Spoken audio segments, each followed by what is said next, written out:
So ముందుగా పోలీసుల తీరుని వైసీపీ వాళ్ళు చాలా తీవ్రంగా ఖండిస్తూ వస్తున్నారు. ఒక మాజీ మంత్రికి సంబంధించి, అది కూడా ఒక మహిళకు సంబంధించి పోలీసులు ప్రవర్తించినటువంటి తీరును కావచ్చు, అక్కడ సిఐ మాజీ మంత్రి విడుదల రజనీ మీద ఆయన చేసినటువంటి వ్యాఖ్యలు కావచ్చు, ఇవన్నీ కూడా సొసైటీలో కొంత నెగిటివ్ ఇంపాక్ట్ని చూపించే పరిస్థితి ఉంది. ఇదంతా కూడా లోకేష్ ఆధ్వర్యంలో జరుగుతుందంటూ కూడా ఒక చర్చ జరుగుతుంది. ఏం చెప్తారు? లాస్ట్దే ఖాయం చేసుకోండి. ఇప్పుడు కొంతమంది ఉడదానికి గతంలో గోరంట్ల మాధవ, మొన్న పరిటాల సునీత్ గారి దగ్గర ఉన్న ఒక ఎస్ఐ గారు, ఇలాంటి వాళ్ళని కొంతమందిని వేల మీద లెక్కట్టవచ్చు. నిన్న చేసిన సిఐ గారు, వీళ్ళందరూ ఏంటంటే పొలిటికల్గా ప్రభావితమైన వ్యక్తులు. ఇప్పుడు మన రాజకీయాల్లో చూడండి, ఎంప్లాయీస్ అసోసియేషన్లో అశోక్ బాబు ఒకడు, ఇలాంటి వాళ్ళు ఏంటంటే పొలిటికల్ ఎయిమ్స్ పెట్టుకుని వాళ్ళు కొన్ని కార్యక్రమాలు నిర్వర్తిస్తుంటారు. ఓకే.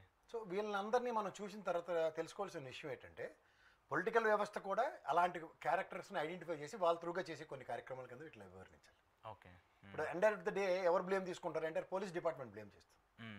కానీ చేస్తున్న పనులు ఎవరు? అది ఆల్రెడీ సబార్డినేటరీ వ్యవస్థ. సో ఉన్న వాళ్ళందరినీ కూర్చోబెట్టేశారు. ఇంట్లో జీఐడీకి కొంతమందిని అటాచ్ చేశారు, మిగిలిన వాళ్ళని ఏమో పోలీస్ డిపార్ట్మెంట్ ఏమో డీజీపీ ఆఫీస్కి అటాచ్ చేశారు. మిగిలిన వాళ్ళు వాళ్ళకి కావాల్సిన వాళ్ళని అనుగుణంగా వ్యక్తులనే ఉంచుకున్నారు. అనుగుణంగా ఉన్న వ్యక్తులు ఇలాంటి వాళ్ళు పురుషులంతా పురుషులు బ్యాచ్ అన్నమాట. లాయలిస్టులుగా పనిచేస్తూ వాళ్ళ ఐడెంటిటీని వీళ్ళ త్రూగా జస్టిఫై చేస్తుంటారు యాజ్ ఎఫ్ అన్నట్టు. ఇప్పుడు జరుగుతున్న ఈ పోలీసు పరంగా చేస్తున్న దాడులు అనండి, ఏమైనా మీరు అనండి, అమాయకంగా పోలీసు వ్యవస్థ నలిగిపోతుంది. మూడో పాయింట్ ఏంటంటే వాళ్ళ త్రూగా భయభ్రాంతులకు గురి చేద్దాం. ఇప్పుడు చూడండి, విడుదల రజనీ అనే క్యారెక్టర్ని తీసుకుంటే ఆవిడ చుట్టూ ఉన్న వాళ్ళందరి మీద అలజడి స్టార్ట్ అయింది. ఎండ్ ఆఫ్ ద డే ఎక్కడో దగ్గర ఈల్డ్ అవుతారు, భయపడతారు అన్నది చూసుకుంటున్నారు. ఈ కాన్సెప్ట్లు ఎన్నాళ్ళు సస్టైన్ అవుతుంటే సంవత్సరం అయింది. ఇప్పటికి రేపు జూన్కే సంవత్సరం అయిపోతుంది. ఇంకా ఇలాగే చిన్నపిల్లల రాజకీయాలు చేస్తూ ఉంటే టైం వేస్ట్ కార్యక్రమాన్ని చెప్తాను. ఎన్నాళ్ళు భయం నానాపూలి కథ వద్దు లాస్ట్కి. ఎవరు పట్టించుకుంటాడు సార్ ఇవి? ఎవరు పట్టించుకుంటారంటే సరే దేనికి ఇవి? దీనివల్ల ఏడు సాధిస్తారు. ఆడవిడ పిఏ గారు కారులో ఉన్నాడు, లోపలికి చొరబడి ఆవిడ గదమాయించి కారు డోర్ ర్యాష్ కొట్టి ఆయన అరెస్ట్ చేశారు. ఏటవుతుంది దానివల్ల? అడిగి వేలు రాలేదా? వేలు వచ్చింది కదా, మరి దేనికి ఆడవిడే రానంటే కదా ఈ బాధ అంతా. వస్తా అని చెప్పేది ఆయన, ఏదో ఆరోగ్యం ఇబ్బంది ఉంది సార్, నేనే ఏముంటాయి పనికి మనలో ఇదో ఈ దరిద్రం ఒకటి. ఆడ పోలీసుడు పిల్లగానికి గుండె నొప్పి, తలనొప్పి, నెత్తి నొప్పి, నా పెండాకుండా నొప్పి, పనికి మనలో అన్ని దరిద్రాలు అప్పుడే వస్తాయి. ఇవన్నీ చెప్తా సార్. ఈ టైం వేస్ట్ కార్యక్రమాలు పక్క తీసి క్రిస్ప్ మాట్లాడండి. వీళ్ళు వాళ్ళకి ప్రాపర్గా నోటీస్ ఇచ్చి వాళ్ళని అరెస్ట్ చేస్తారంటే అంత. ఏడకు వెళ్తుంటే తోవలో దొరికాడు కాబట్టి విడుదల రజనీతో పాటు ఇది తపేలా ఛానల్లో రెడీగా ఉంటారు. విడుదల రజనీ పిఏ అరెస్ట్, విడుదల రజనీ అని ఓ 10 సార్లు బొంబాడింగ్ కొడితే యాజ్ ఇఫ్ అన్నట్టు. మన చూడండి, మరిదిన అరెస్ట్ చేస్తే విడుదల రజనీ మరిదినది అశ్వత్థామాత కుంజరలో రాసి అడావిడి కార్యక్రమమే. ఇప్పుడు ఒక టెరిటరీని క్రియేట్ చేస్తున్నారు. ఆ టెరిటరీలో ఉన్నవన్నీ పావులన్నింటినీ అరెస్ట్ చేసినట్టుగా బెదిరింపు కార్యక్రమాలకి తెరలేపితే అన్నాళ్ళు ఇది. ఎన్నాళ్ళు ఏముంది, జగన్మోహన్ రెడ్డికి చుట్టూరు ఉన్నటువంటి ఒక్కొక్కరు ఆయన పీకే ప్రయత్నం అయితే ఏమవుతుంది? పైన ఇప్పుడు వెంట్రుకలన్నీ పీకుతూ ఉంటాయి, ఏమవుతుంది లాస్ట్కి? మనిషి అయితే చచ్చిపోడు కదా, గుండె అయితే ఉంటుంది లాస్ట్కి, అంతే కదా. గుండె అయితే ఉంటుంది, ఉండాలి కదా, మనిషిని చూడటానికి ఉండాలి కదా. మనిషి గుండ్రాయిలో ఉంటాడు, ఏముంది? ఏమవుతుంది సార్ దానివల్ల? అక్కడ ఏం ఉరిశిక్ష చేసాడు కదా, ఇక్కడ పంచమహాపాతకాలు చుట్టుకునేటికి ఉరిశిక్ష చేసేస్తాం, లేదంటే యావజ్జీవ కారాగార శిక్షలు వేసేస్తాం అన్న కేసులు ఏమైనా ఉన్నాయా? మళ్ళీ కొంతమంది కోర్టులో రిలీఫ్స్ వస్తున్నాయి, కోర్టులకు వెళ్తున్నారు, కోర్టులో బెయిల్ తెచ్చుకున్నారు, బయటకు వస్తున్నారు, ఇవన్నీ కూడా జరుగుతూ ఉన్నాయి. సో అవన్నీ కాదని చెప్పడానికి లేదు సార్. ఒకటి బెదిరింపులతోనూ భయపడతాం అన్న దగ్గర పొలిటికల్ ఏరాలో ఉన్న వాళ్ళు కూడా భయపడ్డారు. ఈ తాటాక్స్ అప్పులకు జడిచిపోయాం, దీనివల్ల మాకు తీవ్ర ఉపద్రవాలు జరిగిపోతాయి అన్నవి తాత్కాలికం.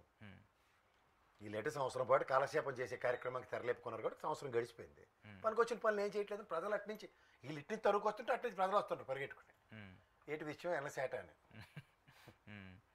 మరి సరే, ఇప్పుడు ఎందుకు మరి లేనప్పుడు అంత లేనప్పుడు ఎందుకు ఈ రకంగా టార్గెట్ చేయటం? ఏమి లేనప్పుడు కదా అడవాడు చేస్తారు. ఏమైనా ఉన్నారు అనుకోండి విషయం మాట్లాడతారు. ఏమి లేనప్పుడు అటువంటి చెత్త పనులు చేసుకుని తిరుగుతుంటారు.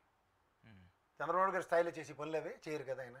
అచ్చా చిన్నపిల్లలు లోకేష్ నాయుడు గారు ఈజీ, ఆయన అడ్మినిస్ట్రేషన్ అంతా డిఫరెంట్గా ఉంటుంది. మరి అందరూ నీకు తెలుసు, మాకు తెలుసు, మీరు జర్నలిజం చదివారు, నేను జర్నలిజం చదివాం, ఎన్నో సంవత్సరాలు చంద్రబాబు గారి పరిపాలన చూసాం. ఇదేంటి ఎలాగ ఉందంటే ఈ మధ్యలో మీరే చెప్పారు కదా, ఈ లోకేష్ లాంటి చిన్నపిల్లలు వచ్చి రాజకీయాలు చేద్దాం అనుకుంటే ఇలాగ ఉంటుంది. చిన్నపిల్లలు ఎందుకు అవుతారు సార్? ఆయన రాజకీయానికి పద్దా ఒకటి ఉంటుంది. ఫస్ట్ టైం గెలిచారు ఆయన, ప్రత్యక్ష రాజకీయాల్లో ఫస్ట్ టైం గెలిచిన వ్యక్తి. చిన్నపిల్లలు కాకపోతే వచ్చే చౌదరి గారి లాగాను యనమల రామకృష్ణ గారి లాగా తీసుమారకానని చెప్తారు ఎవడన్నా? చెప్పండి, మీరే చెప్పండి. సరే ఓకే, రాజకీయ అనుభవం అన్నది చుట్టుపక్కల గెలిచి వచ్చిన దానికి సంబంధించి ప్రజల్లో గెలిచి వచ్చిన తర్వాత ప్రజలకున్న అనిశ్చితిని తొలగించడానికి ప్రజానాయకుడిగా చేయవలసిన పనులు వేసెస్ ఎప్పుడైతే ఈ పనికి మన పనులు చిలకలూరుపేట ఎమ్మెల్యేకి లేని బాధ ఎక్కడ కూర్చుని డైరెక్షన్లు అంటే అవన్నీ ఖచ్చితంగా యాక్సెప్ట్ చేస్తారు. ఇప్పుడు మీకు ఒక మాట చెప్తున్నాను, ఇవాళ చంద్రబాబు గారి గురించి మాట్లాడడానికి మీకు నాకు నోరు ఎందుకు రావట్లే? ఆయన ఆ పద్ధతి కాదు చేయలేడు కదా. కాబట్టి ఎవరు చేస్తున్నారంటే కోతి పనులు అంటే ఎవరు చూస్తారు? ఆబ్వియస్లీ నేను మీరు మాట్లాడుకోవాల్సిన విషయం ఎందుకు వస్తుంది? రెడ్ బుక్ తొక్క తోటకూర ఊరంతా తిరిగితే ఏమవుతుంది లాస్ట్కి?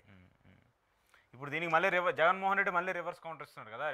రేపు ఒకవేళ వాళ్ళు వచ్చినా కూడా మళ్ళీ ఇదే పరిస్థితులు కొనసాగుతూ ఉంటాయి కదా. సార్ ఇప్పుడు ఒకటి గుర్తుంచుకోండి, నీవు నేర్పిన విద్య నీరజాక్ష సామెత ఉంటుంది.